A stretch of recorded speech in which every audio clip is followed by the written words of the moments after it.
பாரத state வங்கி முழுமையாக தேர்தல் பத்திர எண்களை வெளியிடாதது ஏன் என்றும், எந்தெந்த நிறுவனங்கள் எந்தெந்த அரசியல் கட்சிகளுக்கு எவ்வளவு தொகையை வழங்கியது என்பதை கண்டுபிடிக்க உதவும் தேர்தல் பத்திர எண்களை இதுவரை வெளியிடாமல் இருப்பது ஏன் என்று எஸ்பிஐ வங்கிக்கு உச்சநீதிமன்றம் கடும் கண்டனத்தை பதிவு செய்திருக்கிறது. உச்சநீதிமன்ற தீர்ப்பை நடைமுறைப்படுத்துவதில் பாரத ஸ்டேட் வங்கிக்கு என்ன சிக்கல் என்ற கேள்வியையும் எழுப்பியிருக்கிறது.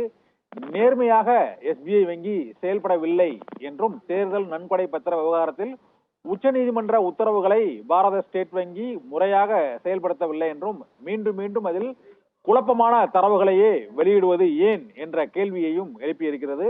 எஸ்பிஐ வங்கிக்கு உச்சநீதிமன்றம் தேர்தல் நன்கொடை பத்திர விவகாரத்தில் கடும் கண்டனத்தை தெரிவித்திருக்கிறது. அனைத்து தரவுகளையும் வெளியிட வேண்டும் என முதல் உத்தரவிலேயே தெரிவித்திருந்தும் உச்சநீதிமன்றம் இப்போது வரை தேர்தல் பத்திர எண்களை முழுமையாக வெளியிடவில்லை என்றும், இதனால் எந்தெந்த நிறுவனங்கள் எந்தெந்த அரசியல் கட்சிக்கு எப்போது எவ்வளவு தொகை கொடுத்தது என்பதில் பல்வேறு முரண்பட்ட குழப்பமான தகவல்கள் வெளியாகி வருகின்றன என்றும் உச்சநீதிமன்றம் கண்டனம் தெரிவித்திருக்கிறது. உச்சநீதிமன்ற தலைமை நீதிபதி சந்திரசூட் தலைமையிலான அமர்வு தேர்தல் பத்திர நன்கொடை வழக்கு விசாரணையில் உச்சநீதிமன்றத்தின் உத்தரவுகளை எஸ்பிஐ மீறி இருப்பதாக கடும் கண்டனத்தை தெரிவித்திருக்கிறது.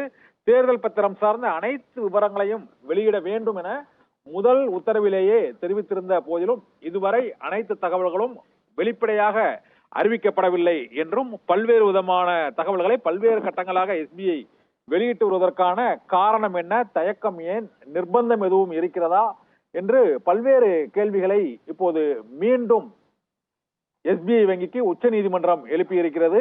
எஸ்பிஐ வங்கி மீண்டும் வெளியிட்டுள்ள உத்தரவில் அனைத்து தரவுகளையும் தேர்தல் பத்திர எண்களையும் முழுமையாக வெளியிட வேண்டும் என்ற உத்தரவை இப்போது உச்சநீதிமன்றம் மீண்டும் பாரத ஸ்டேட் வங்கிக்கு பிறப்பித்துள்ள இன்றைய உத்தரவில் தெரிவித்திருக்கிறது.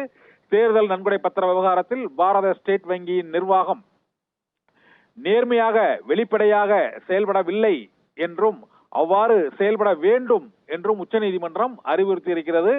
இந்த தேர்தல் நன்கொடை பத்திர விவகாரத்தில் எந்த கட்சிக்கு யார் எவ்வளவு நன்கொடை கொடுத்தார்கள் என்பதை அனைவரும் அறியும் வண்ணம் தேர்தல் பத்திர எண்களை இதுவரை ஏன் முழுமையாக வெளியிடவில்லை என்ற கேள்வியையும் உச்சநீதிமன்றம் எழுப்பியிருக்கிறது.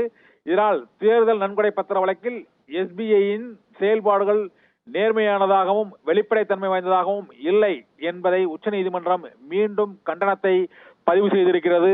பாரத ஸ்டேட் வங்கி வெளியிட்ட தேர்தல் நன்கொடை பத்திர விவகாரம் நாடு முழுவதும் சர்ச்சையை ஏற்படுத்தியுள்ள சூழ்நிலையில் எந்த கட்சிக்கு அதிகமான நிதி உதவி கிடைத்தது என்பது குறித்து பல்வேறு தகவல்கள் தொடர்ந்து வெளியாகி கொண்டிருக்கின்றன. முதல் இடத்தில் பாரதிய ஜனதா கட்சி அதிக 6000 கோடிக்கும் அதிகமான தேர்தல் நன்கொடை பத்திரங்களை அந்த கட்சி பெற்றிருக்கிறது. அதை தொடர்ந்து காங்கிரஸ், திரிணாமுல் காங்கிரஸ் உள்ளிட்ட கட்சிகளும் அதிக நன்கொடையை பெற்றிருக்கிறது. தமிழகத்தில் திமுக 600 கோடிக்கும் அதிகமாக நன்கொடையை பெற்றிருக்கிறது. அதில் 400 கோடி ரூபாய் ஃபியூச்சர் கேமிங் நிறுவனமான லாட்டரி அதிபர் மார்டினிடமிருந்து பெற்றிருப்பது உறுதியாகி இருக்கிறது. இதே போல சென்னை சூப்பர் கிங்ஸ் அதிமுகவிற்கு தேர்தல் நன்கொடை வழங்கியது தொடர்பான விவரமும் வெளியாகி இருக்கிறது.